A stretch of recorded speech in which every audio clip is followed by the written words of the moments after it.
Hey, good evening, everybody. This is your boy D Cot with Cots Corner with my guy Dollar DP on here. We about to go some football. We going to SEC. We're gonna have some little bit of fun. But the bigger piece of this is we want to make sure that we give you all some knowledge that's important so we can trigger this out to everyone. So before I get started with my boy Dollar DP, I want to give a special shout out to my guy Matt Gaddis, our State Farm agent, all your insurance needs. My guys at 317-894-3865. Also, secondly, wire to the nines. Any low voltage information, any information you need with regard to Indiana, Indianapolis, low voltage, cameras, wireless, let's go with that. Wire to the nine will get you taken care of. And those are our guys right now. So, with that said, my boy, Dollar What? DP, Hey man, welcome to the neighbor. I'm trying to get my. Okay, I feel player You now. say, you There we say, you go. say, I'm in you the say, game. I'm in the game. hey, welcome to my boy Dollar DP. It's your world. I'm just here visiting. Do your thing, man. Hey, look. First of all, brother, I just want to say thank you for reaching out. Like I said, we've met through a different group, and been able, you know what I'm saying, to just interact with each other. And of course, what we do over there, Hog HQ Live, is we talk SEC sports. We talk primarily University of Arkansas sports. That's where we came from the state, graduated as an alum. So we talk Arkansas sports. But through us having our conversation on the side, I just want to let you know, brother, I'm proud of your endeavors, what you and Isaiah have been able to do, what you're doing solo here on Cots Corner. Like I said, man, just appreciate the invite. And like I said, we're gonna definitely talk some hoops, some SEC, and a little bit of everything. We're just gonna have a good old time. So, man, I appreciate the invite, brother. No doubt, man. So listen, we've been talking hoops, man. I don't know what year this is. Me and you done connected with all type of Right. stuff. Probably 6, 7, 8, something like No, for that. sure, for sure. But with that said, Mhm. man, I want to talk hoops. Um, there's a big change in the Arkansas hoops There we arena go. right now. Uh-huh. You've got Coach Cal in there, coming from my guy, Mister, Mister Shirt Take Offer, right? There you But go, old muscle. but give me some input on what the program is looking at from a hoops perspective, what Coach Cal has done for the city and the area, and just give me a little bit of a dynamic of where we are with that. So, first and foremost, I think this Coach Kyle coming to University of Arkansas. This was all about um, what we call Mr. Chicken Man. This is Chicken Man. So this is Mr. Tyson from Tyson Foods. Like that's his guy. He reached out. He made the connection. Like I said, from them being friends, and just said, "Hey, well, Musselman leaving and look taking an opportunity at USC. We need a basketball coach." And like I say, with the legendary background at University of Arkansas, you think of Nolan Richardson. You think of 40 Minutes of Hell. So we wanted to bring somebody who was considered to be legendary and try to continue the trend of basketball that's been going on and the uptick of basketball that must have been created when he came and left.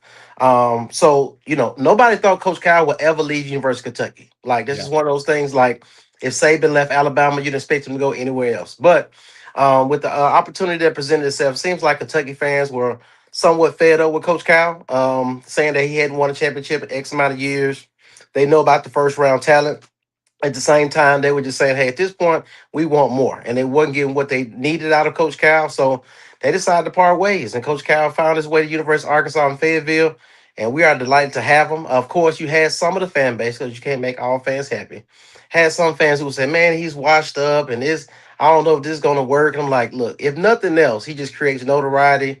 We're gonna get headlines, national headlines, and we'll get national recruits to come in to keep Arkansas basketball alive." Now, if you're familiar with University of Arkansas, probably not. At the same time, we got a plethora of guys that's in the league right now, and we've been producing players for years, even from Nolan Richardson to Kern. So when you talking about Nick Smith Jr., who's now with the Lakers, or you talking about Daniel Gafford, or you talk about Bobby Portis, you talk about ISO Joe Johnson. Like it's a bunch of guys who are really doing their thing right now. And like I said, of course, old school, you talk about Corliss Wilson, Kareem Reed, if you know anything about New York basketball, Rucker Park type stuff. So we keep some players in the league. We keep some notoriety, stay relevant in SEC. But Coach Kyle has definitely made an impact in the University of Arkansas. He's a guy that when he holds the presser, he doesn't let the reporters ask all the questions. he runs the damn presser. So at the end of the day, he dictates exactly what the conversation will be. If he does not like the question, he'll respectfully navigate around that question to make it to something that makes sense for him that he can speak to it. So we've been thankful with Coach Cal and his impact at University of Arkansas. He does a lot of community work. He does a lot of team building with his players. So that's been great. And I think the biggest thing with Coach Cal, you got to give a new coach, an opportunity to get his guys in there. Right. You had some players from the previous regime. Some stayed, some didn't fit the style. He respectfully asked them to leave the program. He had to make space. And shoot, we start getting in these new guys, man. I think this squad that we got this year with the young freshman Darius Acuff and Malik Thomas, of course, with the veteran Trevor Brazil. I think we got a nice little squad, man. I mean, we don't want to jinx it and say too early, but or when what we saw against Michigan State, we lost the game, and we lost to Duke as well. But the promise that was showed in those particular games, those are the type of things, as you know, when you watch a basketball season, it's a marathon, not a race. Right. So it's one of those things where, hey, even if you lose, you can take something from that to learn from and build on. So when it comes time for season SEC play or it comes time for postseason play, those things are going to come to fruition and help you be better as a unit and build chemistry. So right now we're looking good. I think we're playing Queens right now, actually. Should have put them on parlay slip. But either way, uh Had a oh nice yeah. weekend. Look, at this point, brother, when you're a fan, you got to really know your team. You can't be an idiot and have your feelings in it. You Yeah. got to know what your team can do and what they can't do. Yeah. Just like I did not take the Colts last week. Took Phillip Rivers for the touchdown, though. Smart move. I'm just saying, though. But yeah, that's what Coach Kyle's been able to do with the basketball program at Arkansas. And we are definitely satisfied and happy of what this year could potentially lead to. One of the things about Coach Cal, man, you talking about a dude that went from Massachusetts to the NBA to Kentucky. A lot of fanfare behind him, right? So Hmm. what have you seen in Memphis? Oh, I forgot about Memphis, Right. with the Derrick Rose piece. What Absolutely. have you seen in Cal that you didn't expect to see from a coaching perspective that from afar you were told about? So I think the biggest thing, and when we watch Coach Cal on courtside when he coached at Kentucky, we didn't really look at him. We looked at his antics. Now, one of the biggest things Arkansas fans can always hang their hat on is when Kentucky came to Arkansas, what, 2 years ago, I want to say. Arkansas beat Kentucky, and he ended up getting a tech and got booted out the game. And Yeah. the whole arena booed him. They booed him, they chanted, and all that good stuff. So it was interesting to see him be in that dynamic, and then watch him come in as a presser to lead his new realm of his career at the University of Arkansas. The thing that I've recognized about him that I was intrigued about, that I've heard about, is the his style of coaching and the way that he allows players to just have fun. You would think with someone who has a much tumultuous career and as long as he's been coaching, you would think he'll be a stickler. But he's a guy that he does all his coaching in practice. A lot of his game techniques is really, hey, go out there and have fun. Now, of course, if you make some foolish shots that he didn't give you the green light for, he gonna pull your ass and put you on the sideline, on the court side, Right. on the bench. But for the most part, he allows these guys to have fun. He really promotes them being aggressive. He talks about what their skill set could be at the next level, and that they need to show that versus certain opponents. So I can definitely see he's a coach that actually promotes growth and develop players with the develop players on the team to make them transition better to the NBA. So I like that about what he's doing. So with that said, right, he has a history of bringing in NBA type talent to Hmm. whatever situation he's in, right? Right. So prior to him coming on board, Musselman, hey, he brought in NBA type talent. He Yep. didn't have guys that were going to be there for 3-4 years. He brought in guys one and dones, right? You got the Right. young man from Orlando with the hair. I can't Anthony remember his Anthony Black. Anthony Anthony Black. Black. Yeah. Love his game, by the way. Right. Then you can go on from there. So, what have the fans said? Maybe in the Hog HQ, what are they saying from a perspective of we start off with good talent, but at the end of the day, are they saying let's see you in March, or are they all in? with Coach Cal and where he is right now? So talking with my co-host, and that's Matt Hart. Um, one of his sentiments has been this is Sweet 16 team already. That's the floor, like Sweet 16. Definitely expect to make the tournament, make a push. It's been great to see, like I say, playing those top tier teams, those top five teams, and see what opportunities we have for improvement. And then watching them as the season progressed, we just played Louisville and beat them. So you know what I'm saying, being able to, and they were a ranked team opponent as well. So those things are going to pay dividends down the road when it comes to the rankings and how people put into the bracket. I feel like watching what Coach Cal is doing, we're getting guys an opportunity to get better every week. So with this particular roster, Carter Knox is a person who was on last year's. Oh, oh, my boy went out on me. I'm gonna go ahead and pick up where Dollar DP has talked about the Arkansas hoops piece, talking about players coming along that we weren't expecting, that they didn't expect to play well, that they didn't expect big things from. A couple of things with the Arkansas basketball program that has been true to me is really simple. Um, you've got a lineage all the way back to Nolan Richardson, even prior to him with Sidney Moncrief and those guys. So there's a foundation set for Arkansas hoops. What's happened over the last few years is there's been a lot of upheaval in the Arkansas neighborhood and the Arkansas lineage that says, Well, "Hey, we're struggling. We're good though." I was filling in the gap while you were out, so there you we're go. good. I'm just talking about the lineage of Arkansas hoops from Nolan Richardson even to prior, and just talking about a little bit of that. Yeah, so back to what I was saying, I had a call come in. So No, you're basically, what we're looking at this particular roster, Carter Knox. Speaking of Carter Knox, he was a guy who was on last year's roster, had promise. We did have a young man who got drafted in the second round. He ended up getting drafted to the Lakers, so he ended up in a good situation. Currently is in the G League. Jordan Walsh. I don't know if you guys familiar with Jordan Walsh. He was a guy who was on Musselman's at tenure with the Boston Celtics. Now he's getting opportunity to start.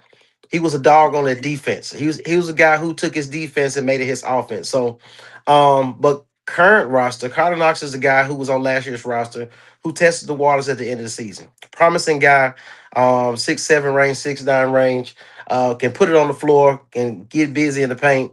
And he had an opportunity to go to the league last year.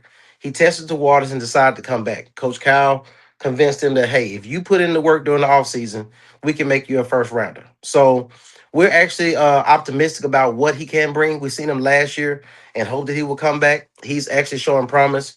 Um, and we also have Trevor Brazile, a guy who has been around since Musselman was here. yeah. But he's one of those stretch four. He's been playing out of position the whole time. But looking at Coach Cal sees him in the NBA talent wise and says, "We need to put you at the five. We can put you at the three and the four. Let you be athletic on the perimeter. Let you put the ball on the floor, and then create your own shot. Make blocks, run the floor, create transition, and get easy buckets." So. Those are the guys that we're looking at primarily, but the freshmen, because you know Coach Cal bring in some freshmen. That's what I'm Um, looking for. That's what I'm yeah, looking for. so Malik Thomas and Darius Acuff. Darius Acuff is from Detroit, from up north. So he's from Detroit. And he kind of showed out when they played Michigan State up there. But Darius Acuff is a guy who's in the mold of the John Wall, of Shea Gilders Alexander. He is Devin Booker type. Like he is one of those guys, and he has the NBA frame already. He has the size. So, and he's a point guard who can put it on the floor. He's gaining some leadership, learning from Wagner. If anybody know Wagner's dad played in the NBA, was a baller. Um, Milt Wagner, right? And also, um, it was Milt Wagner is what I'm talking about. Milt no, Wagner. no, no, no, no, no. No, that was his granddad. Am I That was right? his granddad. That was his Yeah. granddad. His Wow, that's dad. crazy. I forgot who his dad played for. I forgot his name. Sorry, I missed it. But um, Wagner is a guy who has the veteran leadership, and I think he's the guy that's going to carry us down the stretch going into the tournament. But Darius Acuff is definitely earning his stripes. Coach Kyle is allowing him to get multiple minutes. He's probably getting more minutes than anybody else on the floor. Being able to control the offense, run the offense, excuse me, stay on the floor for a long time, being able to facilitate Dewan Wagner. Thank you, Adam. Adam is watching.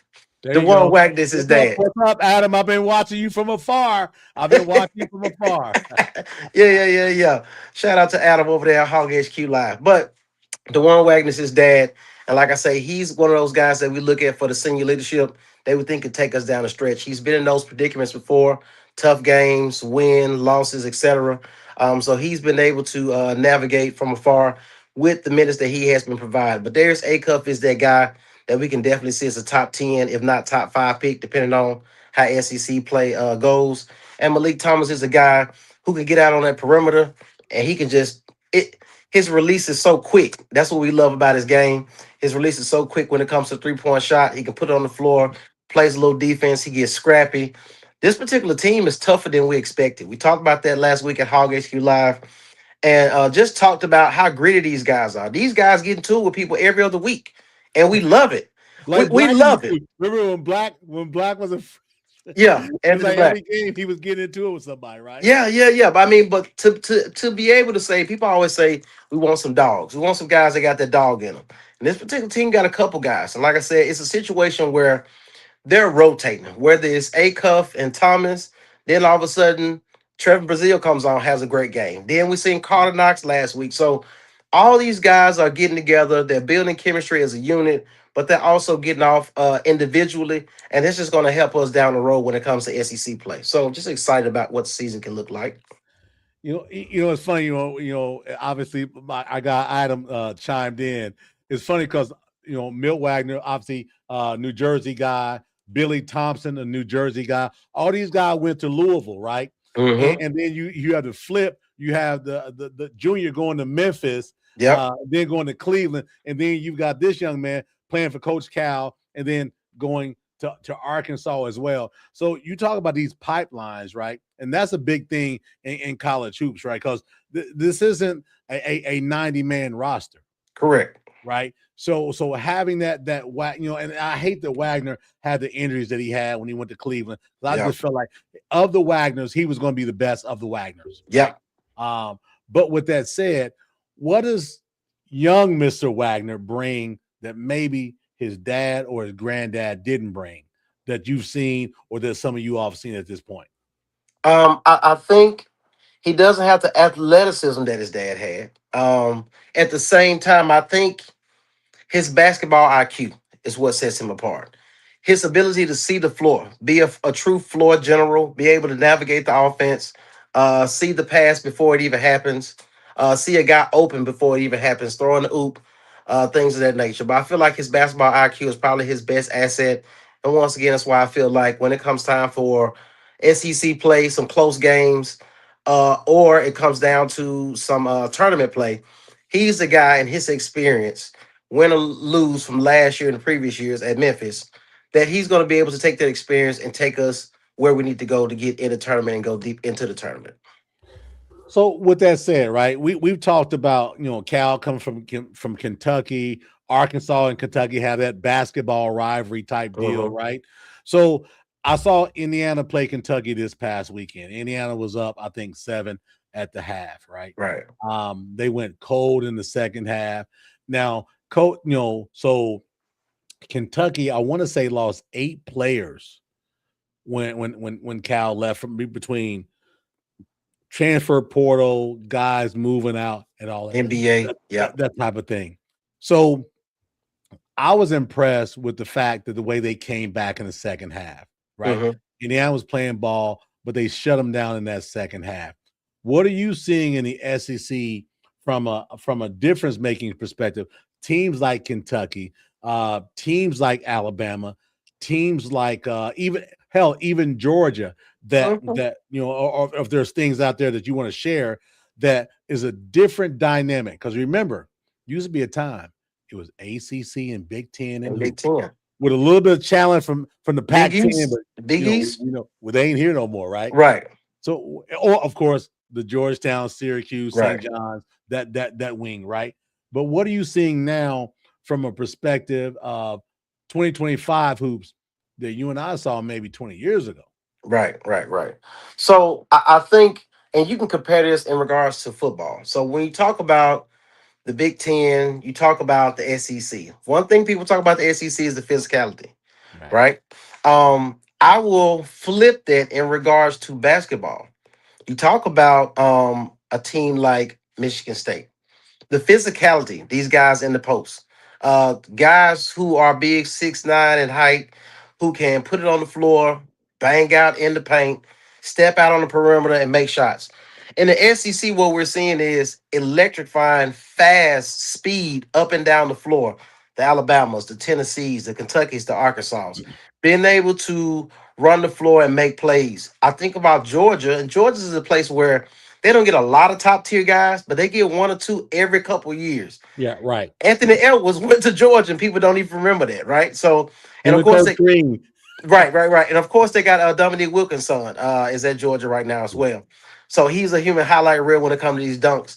But it's a couple of schools in the SEC. Missouri is making noise every year, regardless of who the coach is and who's on the roster. Missouri is a team that's scrappy. They can definitely stay in the mix every time. South Carolina is also a school who has a lot of bigs. They usually have a lot of big players who make plays. We actually had one player transfer to University of Arkansas, Pringle. Pringle was a guy who transferred to Yeah. University of Arkansas. Yeah. And we looking like the way you was kicking our ass in South Carolina, we need to see you that at Arkansas. Where's that So dude at, right? right. We need to see you work out. So I think he'll have his opportunity to do his thing. Now I think we played Winthrop. And he did grab that young man by his damn jersey and throw him on the ground. So I like that part about it. Like I said, this is a scrappy team, dude. It's a Got some scrappy fight, team. man. Got some Yeah. fight. And Coach Cal backs these guys up. But like I said, looking at SEC ball, looking at other conferences, especially last season in the tournament play, I think it's a lot about speed. It's a lot about defense. And of course, I think all teams have some shooters. All teams got some bigs. But I feel like the SEC, the coaching has got better over time. The coaching has definitely gotten better in the SEC. To me, back then, the same way I look at the Big Ten in football. It's top heavy. It is what it is. It's top heavy, right? Hey, don't tell my co-host that he thinks that the Big Ten is by far the I, best conference. look, I heard that conversation between you two, and let's be clear, Isaiah. If you're watching, sir, if you're watching, it's Hey, not. he It's better be just not. watching. Yeah, he watching. All right, so it's not. But there are some quality teams.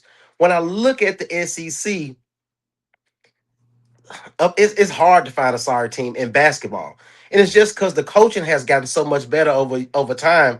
It seems like athletic directors and universities understood the power of being relevant and how big March Madness is, and having teams from your conference represent your conference in postseason play. So they invest a lot of money in regards to coaches. And we just, it's a team where we looked at like, oh, you just got Coach Kyle. Like nobody knew a lot of coaches in the SEC. But now you look up, you're looking like, I don't know who dude is on the court side, but he got a squad every year.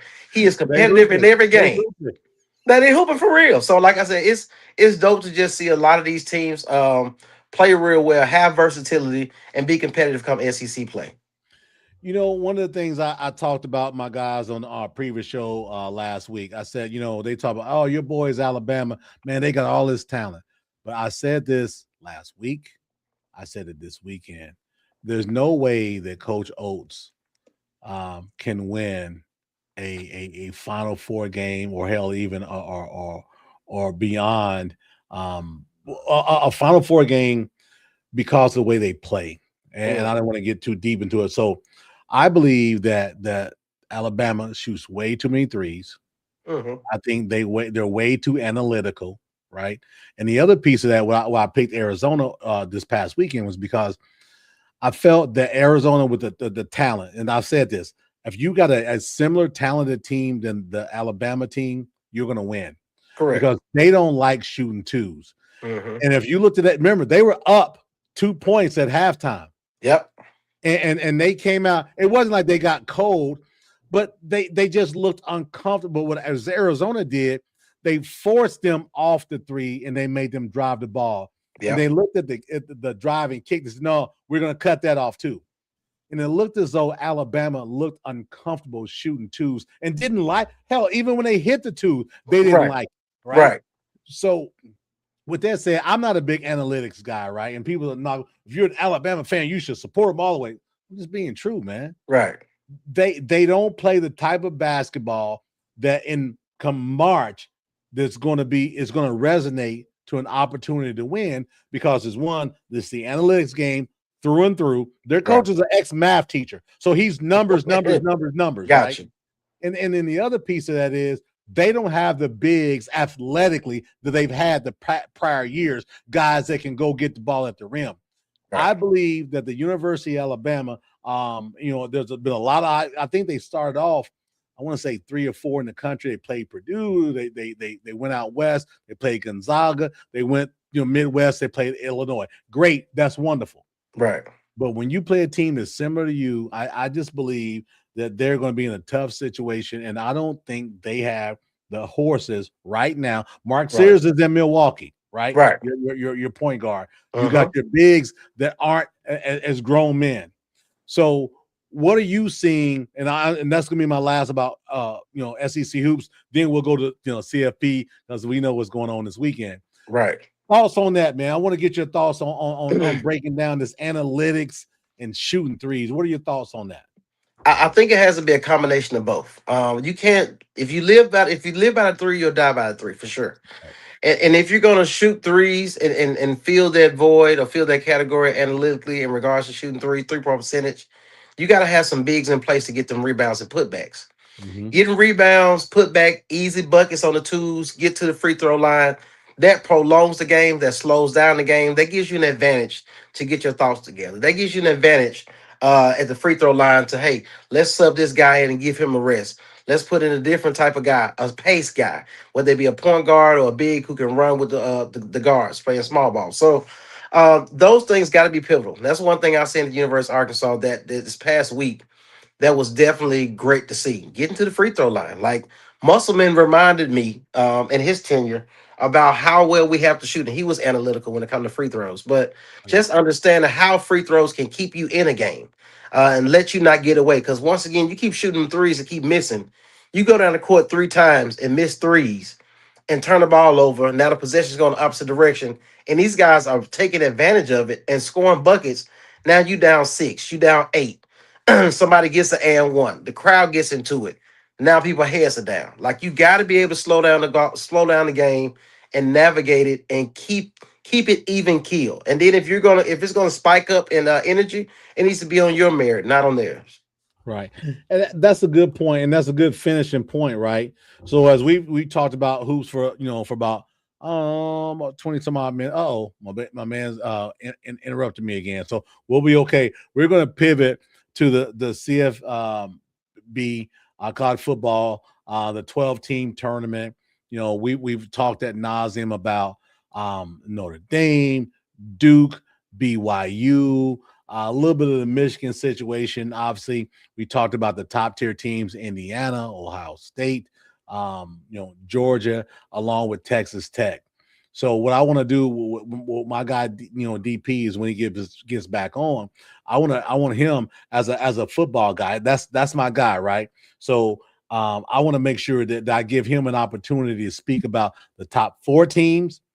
You're in. I want to talk about the top 4 teams, and I also want to talk about the snubs, the Notre Dame quote unquote controversy with regard to them opting out. So I think this is a good opportunity for you to Dollar DP to kind of piggyback on where we are in the college football landscape. NIL. I love talking NIL. I could talk NIL all day long, right? But I want to talk NIL. I want to talk transfer portal. But more importantly, what's going on this weekend? I want to hear your thoughts on this weekend and what are your takes on the matchups this weekend. Oh, you sound. Oh, man. Uh-oh.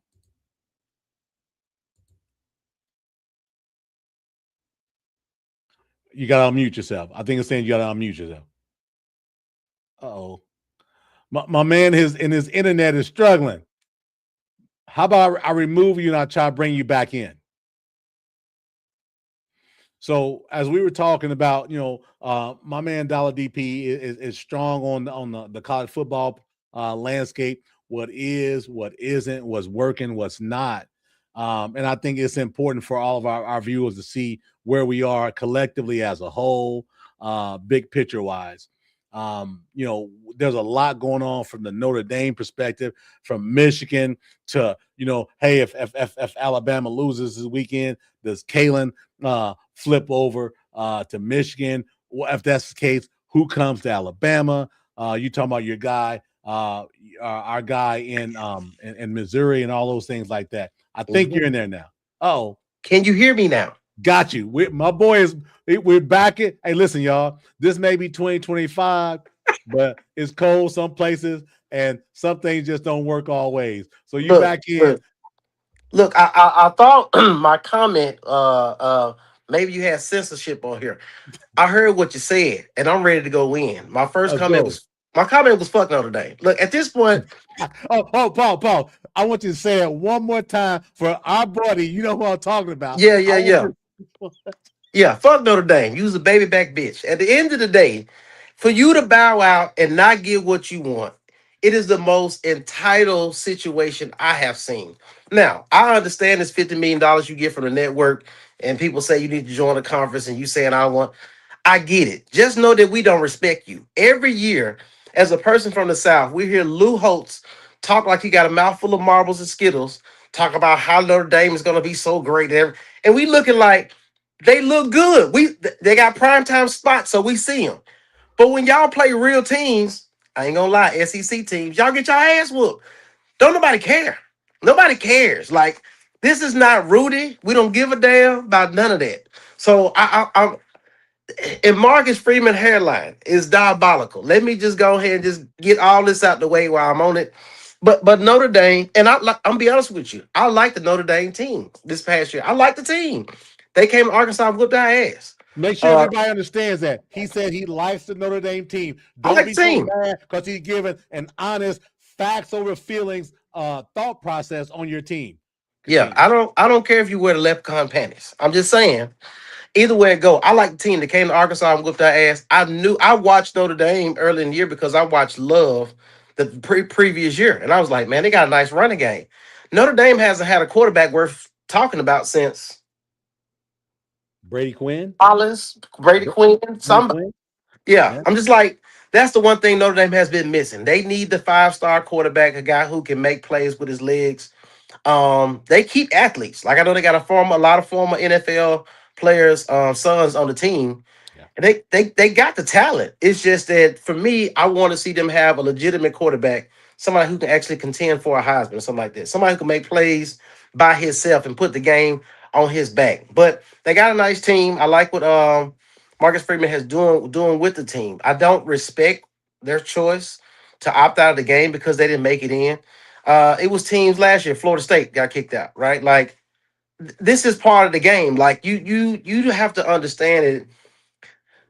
The NCAA creates these rules and regulations. Now, I don't know if anybody has seen the president of the NCAA. Probably don't know what he looks like. What I'm saying is they drop all these rules down on us as fans, and we go in comments arguing with each other. We're in the barbershop arguing with each other about NIL, transfer portal, the expansion of the playoffs, and these are the people who dictate the rules. Yeah. Yeah. The fact that coaches can leave mid-season or get fired mid-season, what does that do for the morale of your team? All these things are going on, and this is navigated by them. And we sit here and argue with each other. And that's how this keeps moving. They navigate all of that. We all feel like NIL is a great thing. To somebody who's been a University of Arkansas fan forever, we've been saying Alabama been paying players. Well, now Well, it's legal. that's rumor. I Cot, mean, cot, stop the shit, okay? Y'all been paying players underhand envelopes and handshakes, hey, all that. Darren McFadden just called me. He says, "What about me?" Hey, that man had a bubble Chevy. He wasn't getting no real damn money. Them boys down there in Tuscaloosa riding Benz and cats and all that type stuff. But I anyway, love it, man. I say all that to say this. You can say what you want to say about Tina, who repeatedly comes to your hometown and beats you every other season. Right. But now that it's legal, this is a level playing field. Yeah. So you got to get all your resources together, whatever that looks like. Whatever, if it looks like the old guy who played in the '60s, who has generational wealth, and he wants the university to be relevant again, and he feels like he want to contribute his money. If it's a guy outside of the program who loves the program from afar, and he want to put his resources together and contribute to the university and make them better and be competitive in the conference and across the nation, you got to put your resources together. So there's no excuse to be sorry at this point, which is why Arkansas, we look at it like it seems like every couple of years we're 2 years too late on making a decision on a head coach.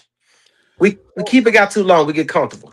so But go with that ahead. said, right, I want you to share with the viewers, right, that a lot of people say, "Well, it's Arkansas, it's nothing." Mhm. Break down the money that's in Fayetteville, man. People don't understand that, Dollar DP. They have Okay. zero clue. So I'm gonna give you again the platform to break it down to the people who don't know. Okay, so in Indy, so like if people say I'm going to the mall and I'm got because I know you don't really shop. Like I seen what you be wearing. Hey, that's between me and you on the sun. See, they No, but I'm saying like if people say they want to go to the mall and go to a nice department store, a nice luxury department store, where do they go in Indy? Do they go Macy's? I'm Maybe going. y'all got Macy's. Bro, yeah, we got Macy's, but I'm probably gonna shop on Amazon because you know me. I know. Anyway, so Dillard's don't know how big Dillard's is up there, but Down south is Dillard's big. The version of Dillard's is probably, um, I don't know, Kohl's or something like that. damn, it I'm ain't the guessing. okay. I'm not Okay, a shopper. I forgot. I forgot. Okay, You know what? so You put so me out so there. This is my so, show, so bro. You can yeah. You got Dillard's, Tyson Foods. Go look in your deep freezer. See, you got some Tyson chicken. Tyson Foods. That's right there in Springdale, Arkansas. Right up there in Northwest Arkansas. You also got JB Hunt Trucking. Go on the highway and see if you see a JB Hunt logistics truck coming down the interstate. That's right there in Northwest Arkansas. And of course, you got Big Brother, which is Walmart, which is right there in Bentonville, Arkansas. So all these, it's more billionaires in the state of Arkansas than other than Texas, maybe California, like billionaires, yeah, it's up there. And people don't think about it because, oh, you guys are in the middle of the country and there's nothing really spectacular there, and I don't know anything about it. I get it, but it's a lot of old money. It's a lot of old wealth in the state of Arkansas, and people would think that with all the resources that you have financially, people will pour into the University of Arkansas. Well, this is the thing. Sam Walton was a guy who built his riches between Missouri and Arkansas. His kids they didn't grow up in that. So they don't really have that attachment to University of Arkansas as their father did in that area. Like I said, there's a museum, a Sam Walton School of Business at the University of Arkansas. There's a Sam Walton, there's what's it called Nickel and Dime, I think it's called, his first store. That's right up there in Northwest Arkansas. All those things exist. So there's a lot of money that could be poured into it. Like I said, John Tyson actually wrote the damn check for Calipari, not the university, now not the hear that? AD. Tyson wrote the check, not the University of Arkansas. No, no. Tyson, that chick, hey, them chicken breasts that we love putting on the That's what I'm grill. saying. Yeah, I Yeah, know them. yeah. So yeah, I'm like, that's the type of money you have. So we thought, especially with the football hire, like this is a generational hire. This is a situation, especially where we felt like, hey, y'all got to go swing for the fences. We got Calipari, who will go down as a legend, regardless of how you feel about him. Right. So it was a lot of talk about, oh, John Gruden is going to come because I don't know if people know about John Daly. John Daly, the golfer who smoked cigarettes, talked all the shit. He is an alum of University of Arkansas. John Gruden is his boy. Like he made that call, like, hey, it's an opening, blah, blah, blah, blah. So there's a lot of opportunities that presented itself, and we thought we was gonna swing for the fences and go get somebody. We didn't. And we'll get into that. I know we'll get into the Arkansas hire at some point, staffing it, Yeah. all that. But either way it go, it's just interesting the type of money that is in the state of Arkansas and the possibilities that could be if the connection between the university and some of the people who have the wealth can actually mesh together. And that's one thing that we've been missing. And that's what I wanted, right? I want you to share that because a lot of people if they're Big 18 fans, they're ACC fans, Big Mhm. 12 fans, they don't necessarily know that. What they've seen from an Arkansas university is what they saw over the last year. Notre Dame going in there, housing them. Mhm. Obviously, hoops wise, good teams, but they're out, Sweet 16, talented. Then Right. there's an overturn again the next season. So Correct. with that said, as we pivot, you just spoke about we talked about a little bit of dabbling a little bit of football. So I want to get into the football piece because I know that's your wheelhouse, right? Mhm. Mhm. So with that said, we've got 12 teams. We got 12 teams right now. Yeah, we hit on Alabama a little bit, hit on Notre Dame a little bit, but I want to get your take on the 12 teams that are left. We got game on Friday. We got Bama versus Oklahoma, and then we've got two games on Saturday. The big game that intrigues me is the Miami and Texas Texas A&M game. A&M. But Okay. Okay. Smart hey, man. but it's I got some thoughts on it, but I want to get yours because you're my SEC guy, and I want to make sure you got your platform here to speak to it, so you can educate these people as well, so it doesn't come off as Cots just biased because he's a Bama fan. Gotcha. All right. So you got to run down the teams as we go through, but let me go ahead and speak on your team first. I got Okay, OU winning that game. okay. I got OU winning that game, and this is the thing. Ty Simpson, he makes plays, and I don't know if this was a Saban thing, but every year we knew who the running back was in the University of Alabama. We knew they had a number one receiver. I don't know none of these dudes on the damn team. Right, I right. don't know. And Bama has been known for putting boys in the league on defense, defensive line, linebackers, secondary guy. I don't know none of these dudes. They're not household names. But Georgia looks the same as well.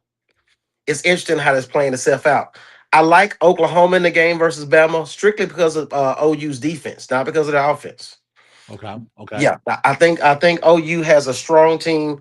Brett Venables, of course, was defense coordinator at Clemson back when, and then he left and got the opportunity to be the head coach at Oklahoma. Their offense, they got Isaiah Satania on their squad. Their leading receiver, a dude was at the University of Arkansas last year in the Arkansas jersey. He is from Arkansas, and we let him go. This you What talked to happened? us, dog, because you talked to us in the preseason about him having world class speed. His parents are both athletes. I think his mom ran for LSU and dad ran for Texas A&M, vice versa. But both of them are athletes. And this dude, once again, he runs 22 miles per hour. You got to ask Adam about that. But that was the big to That's do. fast. It's look fast until you chasing down a defender from damn Georgia. That's the problem. So, or Texas A&M. So we had him, and we weren't smart enough to have that dude should have his own page in the playbook of plays because he was just that special. Now he's taking his talents to Oklahoma and balling. He has earned the opportunity to go to the league based upon that 1 year at Oklahoma. Like, but the Bama OU game, I like OU just because of defense. I think both offenses are very, very similar. Mateer can do a little bit more with his legs, but at the same time, Ty Simpson, the play call that's been going on with him, he can make some plays and get some guys on the perimeter and make some plays with his legs if he needs to. But for the most part, I like OU in that game with the defense. What I've said about Ty Simpson, Dollar DP, is this. I said at the beginning of the season, no team had any film on him. Hmm. This dude played in 2 games his prior 3 years. Okay. The beginning of the season, there was no film. As the season has gone on, and I think it started with the South Carolina game when they should have beat them. They Right. panicked and they went for 2 early on. And I think what's happened is you got to be able to pivot. Hmm. I'm disappointed in Grubb coming from, not just Washington, but going to the NFL in Seattle and coming back to Tuscaloosa. I'm a little disappointed that he wouldn't or wasn't able to get this young man the confidence that he needed.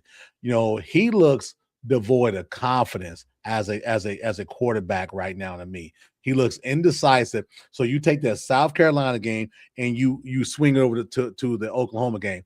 He was uncomfortable off his Hmm. spots. Think about this. Pick six, which is, he says, hey, I'm throwing it 20 yards to the right. grab that thing and run it down. Right. Then he turned around, he held the ball and he fumbled, gave that those two turnovers.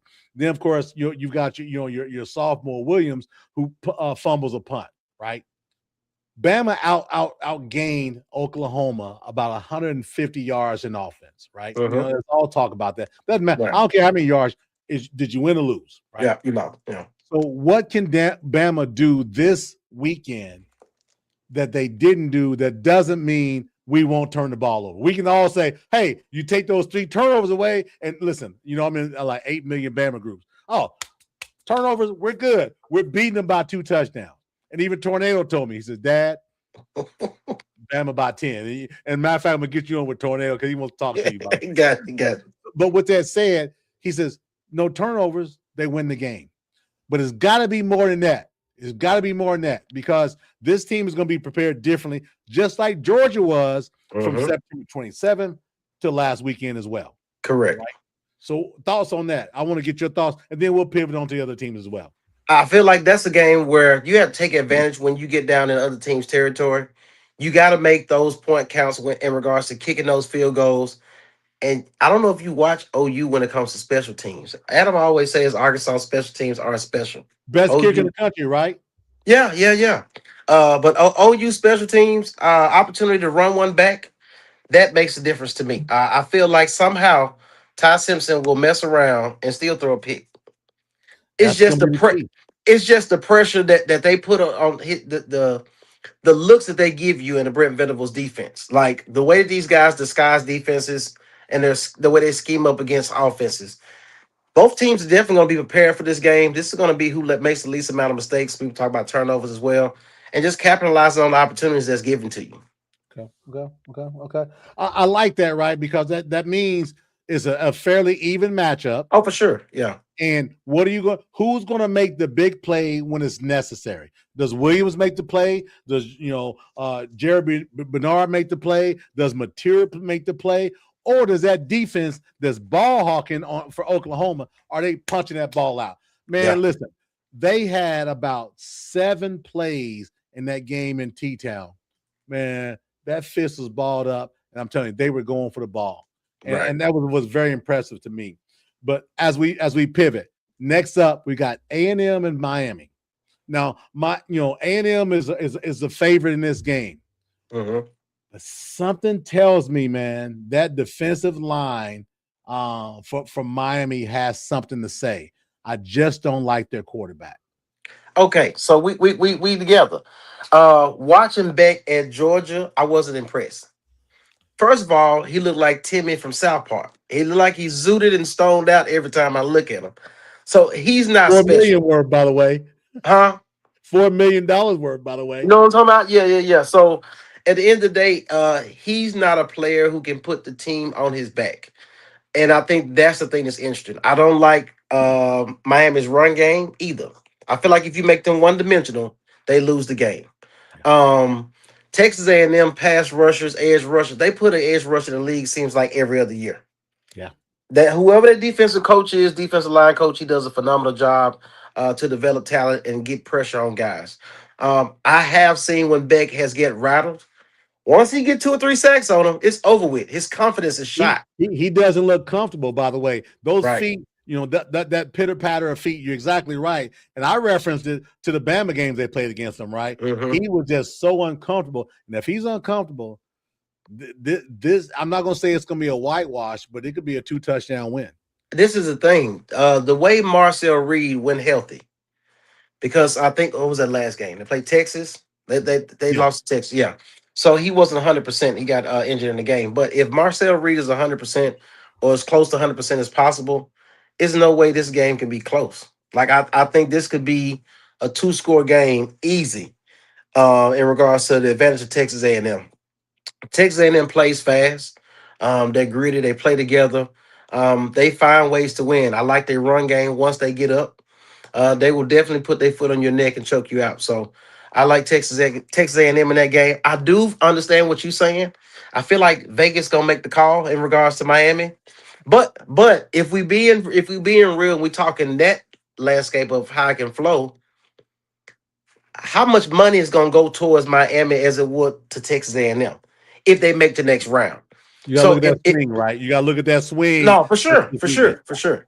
So I think that's a situation where Miami's not the U as we known it back in the 80s or the 90s or whatever, but I feel like Texas A&M has more cachet in that regard, and can take you down the stretch in regards to um, playing different styles of ball depending on the defense that they're playing. So I feel like Texas A&M takes that win somehow. I don't need people to think that I'm just SEC in it, but I got Hey, people. they gonna I say got that no matter what. It don't it. matter. It don't damn matter. I got people that's from Miami, so I actually watch Miami. And I just wanted to see if Beck looked different in a Hurricanes jersey than he did in a Bulldogs jersey. And I think that's to put a bow on that. I think that's gonna be the key. Does Hmm. Beck play like a $4 million NIL quarterback, or does he revert back to his prior 2 seasons in Georgia? And if that's the case, I say that rush of A&M is going to be too much for Georgia. Yeah, Georgia played a great game against Bama. Give them all the credit in the world, but you got a quarterback who can get out in that pocket. And I'm gonna tell you this: the Concepcion, and I forget the other young man's name JJ for Concepcion. A&M. Yeah, the You, receivers. ask Adam about 22 miles an hour on that, right? Right, right. Pushing 23. So Oh I think yeah, that could be the difference with this game, and it's going to be an interesting one, and I'm going to be looking forward to it for sure. yeah, yeah. It'd be Yeah. interesting. So easy one next. Tulane, Ole Miss, right? Um, but it may not be easy. Now, I'm taking Ole Miss, and I don't think it's going to be close. I think the talent level is too far. I don't care that Lane is in in Baton Rouge at all. It doesn't matter. Yeah, I don't care that the new coach. We can talk privately about the new coach in Ole Miss when he was in Alabama, what he was doing, and the talk about what he was doing behind the scenes, very gotcha, similar to that Michigan coach. But to that point, gotcha. I don't think there's going to be much resistance for Tulane because it's a physicality. Ole Miss has big players and they've got NFL players. I want to combine two games. Okay, James Madison. in Oregon, yeah. Okay, I think between the two, you can definitely talk about physicality difference. You can definitely talk about skill level between the two teams. I'm one, and I'll just throw this in here as we proceed to talk about this. I'm okay with these teams being not allowed, but earning the right to be in this playoff. right, This is what you guys asked for. Every year you complain. Well, it should have been two teams should have got in. If this team got in, and they would have did it. They didn't. Now that they did it the way you wanted to do it, the teams that you wanted to make it did make it. They right, cried and bitched up and didn't play the game. Oh well. Just know that your player's about to hit the portal and people are gonna be poaching Notre Dame players. That's beside right, the point. What I'm saying is this. Um I- James Madison has not seen that level of speed right. consistently every Power. single play. I think Tulane has played against players like you've seen at Ole Miss.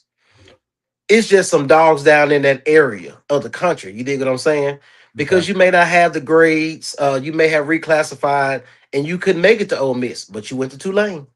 So it's a dude on that team that you don't even know his name. But once you watch him play, you be looking like he gonna be in the port after this game. he Like gonna it's be all right. He gonna be all right. for sure, for sure. Like it's going. So I think that's a game where that may come down to a third quarter game in regards to that. I mean, I know Charlie Weiss Jr. is actually calling the plays, Yeah, even though he is going to Baton Rouge. But to see what Trinidad and these guys look like versus Tulane, it'll be interesting. But I think Tulane will definitely hang in there closer than I think James Madison will hang in there with Oregon. I think Oregon just plays with a speed that's so fast, and they haven't seen that consistently on their conference schedule. I think it's going to be too much at some point. yeah. And to that point, you talked about matchups and you talked about the James Madison piece. For me, the James Madison piece is this piece as well, right? Hmm. With them not seeing, there's talk about the Kurt Signetti deal, right? Hmm. Oh, they're there because and my co-host. Oh, well, it's the Kurt Signetti fact. I don't think it's that at all. I just think that everybody gets in the today's climate, everybody gets a trophy, right? Right. And I think this is an opportunity for Tulane and James Madison to get a trophy, which I think is going to propel the CFB to go 16 teams. I See what I'm think this, saying? I think this is a farce. Think about this, Dollar DP. In October, they were in talks about a 16-team playoff. This now, mind you, this is after one season. Yep. And I told my guy, I said, listen, well, no, we don't need any more. I'm not saying you need any more, but I compare it to college basketball. I'm old enough to know and remember there was 32 teams in the tournament. Correct. They're pushing 70 because I think that's 68 plus the one off, right? And again, it's glutton. I don't think it's going to ever be enough. And that's what has basically absolved the bowl system. If you remember Dallas DP when probably 5 years ago, they said, well, you can do a playoff. You can use a bowl system as a playoff. Right. Not home games, but the bowl system.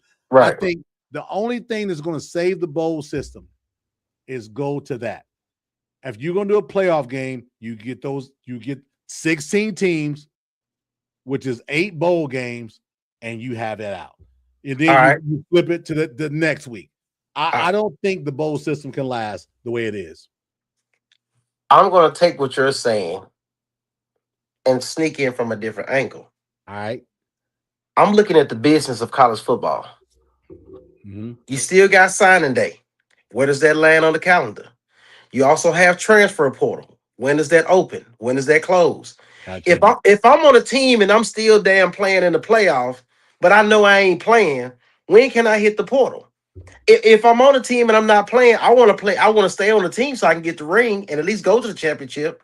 And then I gotta wait to the very last minute to hit the portal. All these things play a factor. Once again, I spoke about this earlier. The NCAA creates these rules and regulations, and it's just real general. It's thrown out there, and us as fans, we get into it and argue with each other in the comments. Leadership. There you go. At the end of the day, they have total control over that. They can put a cap on NIL if they wanted to. Right? So you talk about revenue sharing, NIL, things of those nature. So though all those things play a part, and they should be put into place into perspective. But I think it won't go that way just because of you're gonna start playing more games than you do the NFL season. Dude, remember, hey, we were at 11. Now the winner is going to probably play 16 games. You know what I'm saying? Bro, the NFL's at 17, and I don't want to keep saying how old I am. I remember it was 14 games in the NFL. Right. And now we're talking about 16 games. You're talking about an early start. You're talking about NIL. You're talking about pay for play.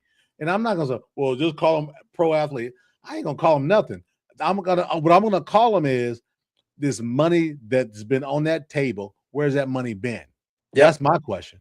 Line in somebody's pockets. But I'll say this to that point.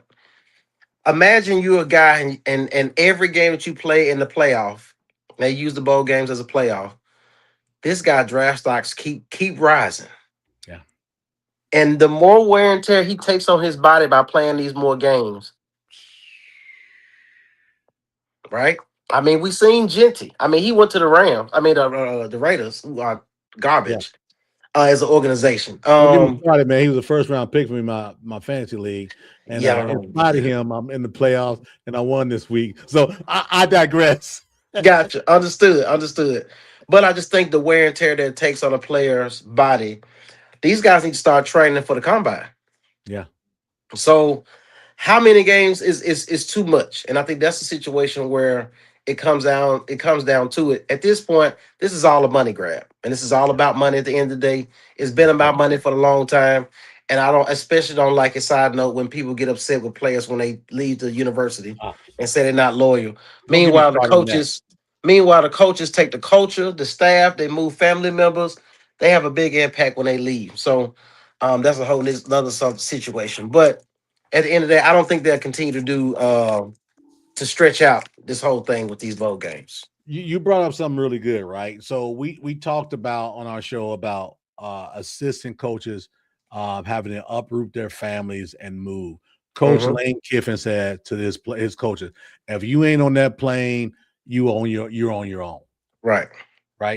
And now you bring in another coach from outside. So like what Virginia Tech did, right? You fire your coach. You granted he's I think he's the defensive coordinator OC, right? Right. But you got grad assistants, you got defensive backfield coaches, O-line coaches, all these things, right?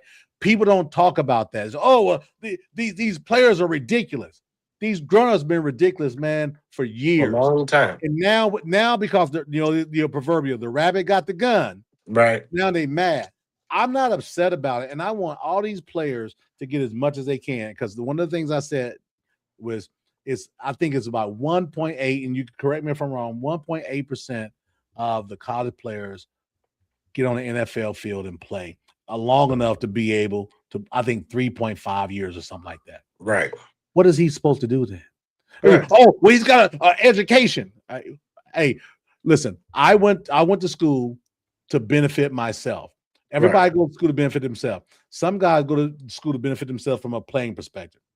Why not say, listen, I may not be an NFL guy. Look at all the great teams of LSU, Georgia, and Bama, and the SEC, just SEC.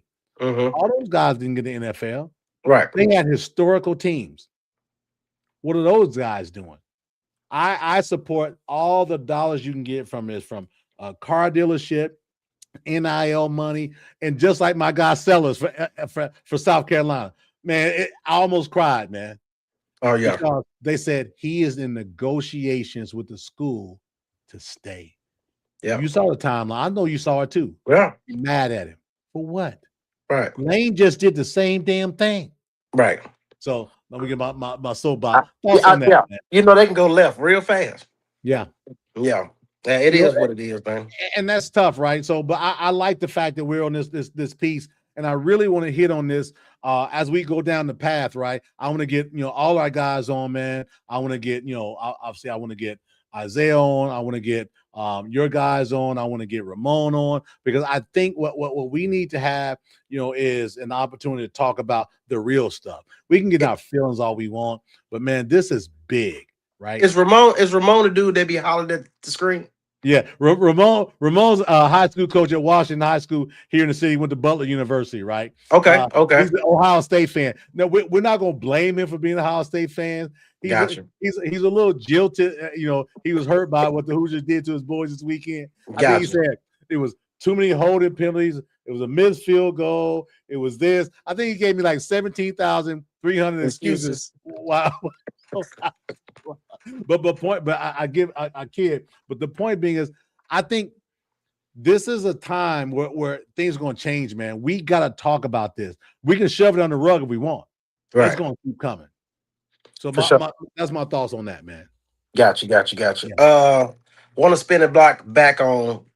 Did we get all the games, the bowl games? Yeah, the first weekend. Yeah. Okay. We got the matchups that are second week, but that's potentially Indiana versus OU and Bama. Then we got Georgia versus Ole Miss or Tulane. Then we got Ohio State. Here's a good one. Ohio State potentially versus A&M. I'm not going to touch Texas Tech and Oregon, but I think the big money game is Ohio State and A&M. If you want to hit on that one, we can. No, I don't want to. Texas Tech reminds me of Indiana. But Texas Tech is also a place where, and we talked about this on Hog HQ Live last week. Last year, Arkansas made a bowl game. You got 6 wins. Guess who you played in the bowl game? Texas Tech. Texas Tech. Yeah.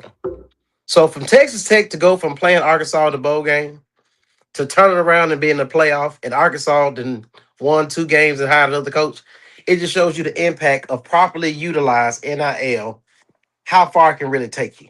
You know what I'm saying? You said properly. Correct, and that's the difference, right? So Florida State, just mismanaging funds, bro. Somebody don't need to get somebody show their damn taxes at this point, because I don't know where the hell the money went. They done blew the money on cocaine or something. I don't know what the hell they got going on.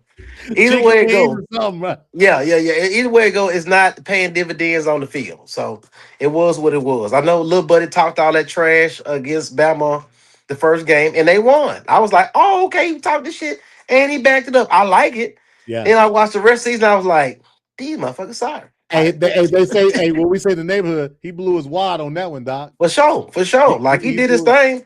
The boy had T-shirts and everything. I ain't mad at it, but it's just the team wasn't constructed to be to be competitive down the stretch. So it Yeah. was what it Deep was. depth, right? Depth. You Yeah, can get you. It's sort of like all you paying all your money up front, but right, you got to have some. It's like the cap. You got to spread that around because you got to have players that can be difference makers. And I think what Florida State shown this year was, yeah, you can get your top 15 to 20 in, but that's going to be pretty much it.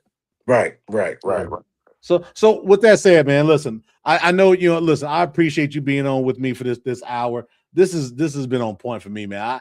I could talk college football all day long, Right. and we're not trolling. That's the beauty for me. It's like Right. we're talking real stuff. I know you Um, retired from trolling, so I'm, yeah, I'm yeah, proud of you, I'm brother. done. I told him I'm done. I'm retired, man. But I want you to know, man. I want to get your guys on with us, man. We've got our Sunday lives. We've got Cots Corner. Man, you guys, and I was telling the guys in our sports group, they missing. Man, Hey, you man. all are on. Man, your boys bringing names up like, this guy, this guy. I'm like, damn. They just like they own it, man, and that's what we want. We want to bring, um, um, you know, create, credibility. Right. And I'm telling you, when I was watching, like, damn, these guys, they talking names, and your guys like, hey, well, my contact with it. I'm like, man, that's Hey, all. let me tell you something about the guys real quick, man. Shout out to Hog HQ Live, man. Like I said, if Yes, you're sir. interested in checking out what's going on in the realm of Arkansas athletics, please check us out online. We're available on all platforms. It's Hog HQ Live. If you're looking at us on Facebook, we got Hog HQ Live as a business page. We also have Hog HQ as a Facebook page. We have a lot of activity going on there. I think we got over 23,000 members at this point, looking to get 24. So that group is definitely growing. But when it comes down to it, and it comes down to Adam Hall and Matt Hart, the two guys on the show with me, that they do a phenomenal job, man. A phenomenal job. We have a segment called Hog News. And Yep. Hog News, this is where Matt has his sources. And like I said, my guy got a plethora of sources, man. And he reach out and he has different people. And like he keep his sources so close to the vest, we don't even know who the hell his sources is. But his information is on point. Like I said, he's stand on business in regards to dropping names or any happenings that's about to happen at the university. He stand on us say, hey, if you got information and you feel confident with your guy, you speak to it. We'll definitely back you up on that. And once again, my boy keep receipts. He Yes. keep receipts, and my boy Adam, because Adam I is like petty receipts. AF. Yeah, he petty AF. So they keep receipts on deck just in case people try to say, oh, you're wrong and you don't know what you're talking about. Well, we're gonna go back to the show where we made this little clip and we said something, and then all of a sudden the university came out with information 2 days later was like trust Hog HQ. You see the Yeah. shirt? Let me go to my receipts. See, let me show you what I got here. Right. Exactly. Trust Hog HQ and Hog News. But yeah, Adam Hall, and like I said, Matt, they definitely do a great job. Like I say, providing their own spiel to the show. Everybody has their own personality. Everybody has their own lane they Right. stay in. But we find a way to mesh with each other and make the show work. So man, we definitely enjoy what we do. We tend to be a show that is for the people. We don't do it for clicks and likes. What's We up? don't do a lot of clout chasing and all that. So we try to keep it 100. We try to make sure that we keep people involved on what's going on, and just try to report what we hear and enjoy what we do as a process. And I like that. So you got to tell Adam, right? I know he's probably still on. I need a petty AF shirt because I'm seeing you all. I'm gonna get all three of you all these. The game Gotcha. time. Gotcha. It used to be the podcast. Now it's the network. Game So Time Network, it no says doubt. network. So we're working on some different things there. So I'm gonna get you guys out some gear for us. I want the Hog HQ, but I gotta get that petty AF, man. Hey I man, got hey. And when he make clips, it's called Petty AF Productions. Hey, yeah. hey, my I'm dude, all my in. dude get bored and just get creative when it comes to these graphics, man. He's a real chill guy, man. Like I said, both of these guys are just dynamic at what they do. I just appreciate everything they do. We support each other. Like I said, we have a great time doing what we do, man. I just feel like, in regards to Razorback sports, nobody can touch what we do because we're very authentic, we're very organic, and like I said, we stand by each other. So, Right along, in. and like I said, along with the Hog Talk podcast, you can't forget Porter Hayes with the Hog Talk podcast. We're under that umbrella. So we collaborate together. Like I said, Hog Talk has been doing this thing for a while. And between the Hog Talk and Hog HQ Live, We have a great time, and like I said, we just speak to the people and try to be as transparent as we can with the information that we are provided, and just try to enjoy ourselves, and just hope that as Razorback fans, we can get to those days where, hey, we can say, hey, remember in 2025, The 2026? good old days. Yeah, exactly. We want to have that thing. We remember as kids, but and as young adults, but at the same time, we want that for our current generation of young people as well as us now because we're so dived in and tuned in to what's going on in Razorback sports right now.